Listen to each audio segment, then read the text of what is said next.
আমাকে যখন ব্ল্যাকমেলের শিকার হতে হলো, আমি বাঁচতে চাই ভালোভাবে।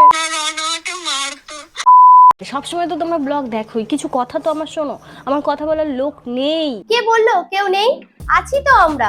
তুমি তো আমার থেকে অনেক অনেক ছোট মনে হচ্ছে, আমার বোনের বয়সী হবে হয়তো। ভুলভাল ভিডিও বানালে যেমন রোস্ট করতে পারি, তেমন একাকিত্বে সৎ পথে থাকলে সাথও দিতে পারি। হাই, আজকে আমি তোমাদের সাথে শেয়ার করব প্রীতির দুটো বলদ টক্সিক বয়ফ্রেন্ডের story. So welcome to my YouTube channel fire Piya. So without but let's start. So প্রীতির প্রথম বয়ফ্রেন্ড এতটা নির্লজ্জ ফালতু একটা ছেলে, মাদারের বাচ্চা, যে গার্লফ্রেন্ডের গ্রোথ সহ্য না করতে পেরে ব্রেকআপ করে। ব্রেকআপ করেও সহ্য হয় না, তারপরে নিজেদের প্রাইভেট ভিডিও পাবলিক করে দেয়। ছোটবেলায় একটা প্রেম করেছিলাম। এই জন্য বলে অল্প বয়সে পাগলে তার দুঃখ চিরকাল। এই প্রবাদটা শুধু তোমার জন্য না, আমার নিজের জন্য এবং আমাদের মতো বেড়ে পাকা মেয়েদের জন্য। কে ভালোবেসেছিলাম, লাইফে দুটোই ধোকা খেয়ে গেছি একদম। ধোকা খাওয়া ভালো, মনের জন্য স্বাস্থ্যকর। মন শক্ত হয়, নিজেকে চেনা যায়, আশেপাশের মানুষগুলোকে চেনা যায়। ঠিক আছে। আর আজকের 2026-এ দাঁড়িয়ে যেসব মানুষরা একটার বেশি কেউ দুটো প্রেম করলে তাদের চরিত্র নিয়ে বিশ্লেষণ করে, তাদেরকে শুধু আমি একটাই প্রশ্ন করতে চাই, আপনারা কি গোয়া তুলসী পাতা? একটা টক্সিক রিলেশনে পড়ে পড়ে মার খাওয়ার থেকে ব্রেকআপ করাটা ভালো নয় কি? আর যদি তুমি জীবনে কখনো প্রেমই না করে থাকো, তাহলে বলবো তোমার ইন্টারনাল সমস্যা আছে, ডাক্তার দেখাও। আমার যে এক্স ছিল, সে এমন একটা ভিডিও আপলোড করেছিল যেটা আমাদের পার্সোনাল রাখা উচিত ছিল, কিন্তু আমার এক্স সেটা রাখেনি। সেটা আপলোড করে দিয়েছিল শুধুমাত্র হিংসায় আর আমার মান সম্মান হানি করবে। কতটা ক্রিমিনাল মাইন্ডেড ছাত্রা ছেলে বলো, যে নিজের গার্লফ্রেন্ডের গ্রোথ সহ্য করতে পারছে না বলে, জ্বলছে বলে প্রাইভেট ভিডিও আপলোড করে দিচ্ছে, আবার ভিডিওতে এসে সেটা বড় মুখ করে সাফাই দিচ্ছে। আরে নির্লজ্জতার একটা সীমা আছে তো নাকি? তুমি খারাপ, আমি বাজে, আমি সব মানছি। তুমি কি করে 6টা বছর ধরে যার সাথে তুমি রিলেশনে ছিলে তাকে তুমি এখন এক্স বলছো? দেখো কাণ্ড। 6 বছর তোমার সাথে রিলেশনে ছিল বলে ব্রেকআপ হওয়ার পরও কি তোমাকে এখন ওর বলতে হবে? এই গান্ডুটাকে এখন কে বোঝাবে যে ব্রেকআপ হয়ে গেলে তাকে এক্স বলে? আমাকে যখন ব্ল্যাকমেলের শিকার হতে হলো। কিভাবে ব্ল্যাকমেল করে বলো? আবে নেকাত তুমি জানো না কাউকে কি করে ব্ল্যাকমেল করে? গার্লফ্রেন্ডের পারমিশন ছাড়া তুমি তার প্রাইভেট ভিডিও আপলোড করে দিচ্ছ। নিশ্চয়ই এমন আরো অনেক ভিডিও আছে যেগুলো আপলোড করে দেওয়ার হুমকি দিয়েছো। আর তুমি জানো না কিভাবে ব্ল্যাকমেল করতে হয়। মাদারের বাচ্চা।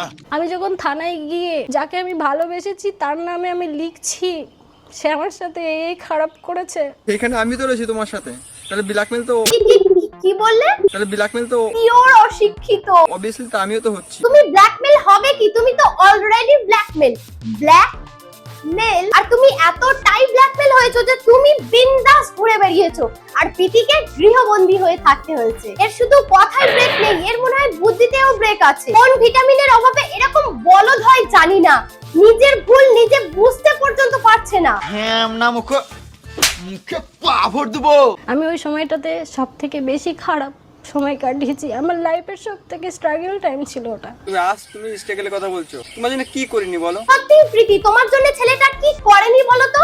তোমার মান সম্মান হানি করেছে, তোমাকে সারা জীবনের ডিপ্রেশন দিয়েছে, ব্রেকআপ হয়ে যাওয়ার পরেও তোমাদের ফটো চ্যানেলে রেখেছে, তোমাদের ভিডিওগুলো আপলোড করে রেখেছে, বারবার ভিডিও বানিয়ে তোমার লাইফে ইন্টারফেয়ার করার চেষ্টা করেছে।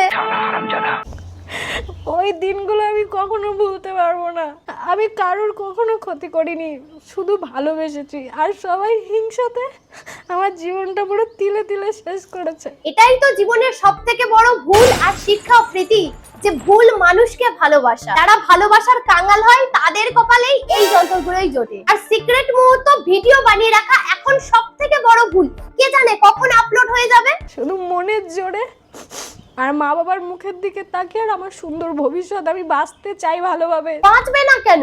বাঁচবে, ভালোভাবে বাঁচবে, বাঁচার মতো করে বাঁচবে। তাই এখনো আমি নিজে লড়ে যাচ্ছি, নিজে কাজ করে যাচ্ছি। এরকম ছোট লোক নিম্ন মানসিকতার মানুষের জন্য কষ্ট পাওয়াও বৃথা। ও জীবনেও বুঝবে না। আমি ওর জন্য এত কিছু করলাম, তাও একবারও বুঝলো না ও। সত্যি প্রীতি, তোমার জন্য ও এত কিছু করলো, তুমি কেন ওকে ছেড়ে দিলে?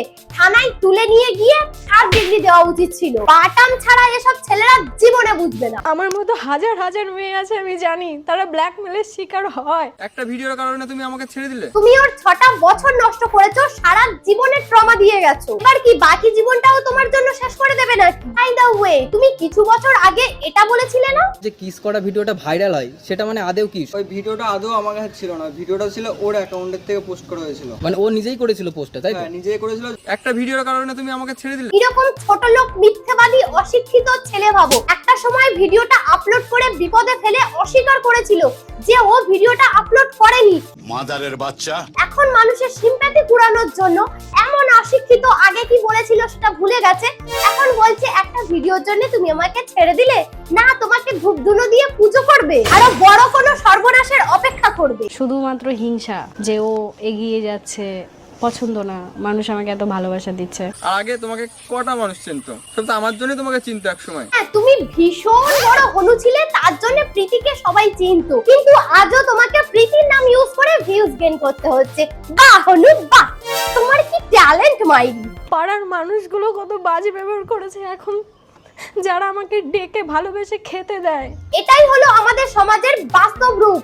যখন তোমার কাছে কিচ্ছু থাকবে না, তখন তোমার কাছে কেউ থাকবে না, আর যখন তোমার কাছে টাকা থাকবে, কত লোক ওরম পিছনে হেলাল করবে।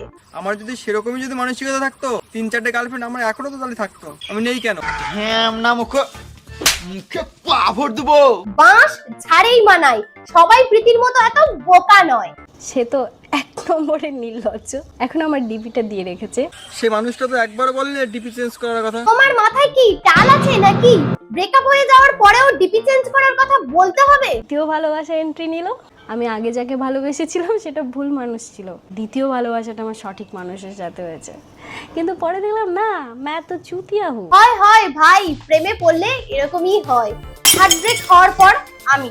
প্রেম তো একটা ফালতু কথা, ভালোবাসা একটা মিথ্যা কথা। আমার দিয়ে ভালো কে কেউ তোমায় রাখতে পারবে? এমন ভালো রেখেছো যে ডিভোর্স নিতে বাধ্য হলো, সবাই তো জানোই তোমরা। দ্বিতীয়বার সম্পর্কে জড়াই, সেখানেও আমাকে কথা শুনতে হয়েছে এই সমস্ত কিছু নিয়ে। কার মুখ দিয়ে রক্তের কথা শুনি, যার ছোটবেলা দিয়ে রক্ত অন্য কথা বলে। এই জন্য বলে এত নেশা করতে নেই।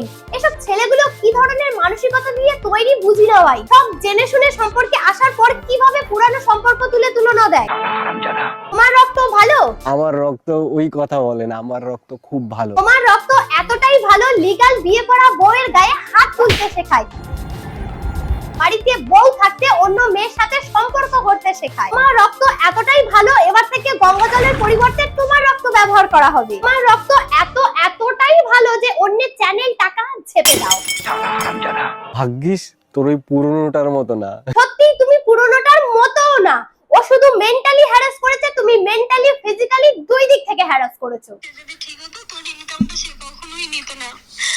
আর আমি বাবা মাকে ভুল প্রমাণ করার জন্য রনের সাথে সারাটা জীবন থেকে যাবো তাই ভাবতাম। পরে গিয়ে দেখলাম কি আমি ভুল, আমি সেই ভয়ে বাবা মাকে কিচ্ছু বলতে পারতাম না। রন আমাকে মারতো, আমাকে সপ্তাহে 2 দিন মারতো। আমি কারণও জানতে পারতাম না আমাকে মারছে কেন। কারণ তুমি কি করে জানবে? ঘরে বউ থাকতে যার মন অন্য কোথাও, তাকে বোঝা তোমার কর্ম নয়। এখনো এই জন্তু দুটো বাইরে কিভাবে আছে বুঝতে পারছি না, এদের জায়গা গারদের ওপারে। So guys, that is for today. ভিডিওটা যদি তোমাদের ভালো লেগে থাকে তাহলে একটা লাইক করে দাও, তোমার কি ওপিনিয়ন কমেন্ট করে জানাও। আর আমার চ্যানেলে যদি নতুন হয়ে থাকো তাহলে সাবস্ক্রাইব টু মাই চ্যানেল। দেখা হচ্ছে অন্য কোনো ভিডিওতে। টাটা।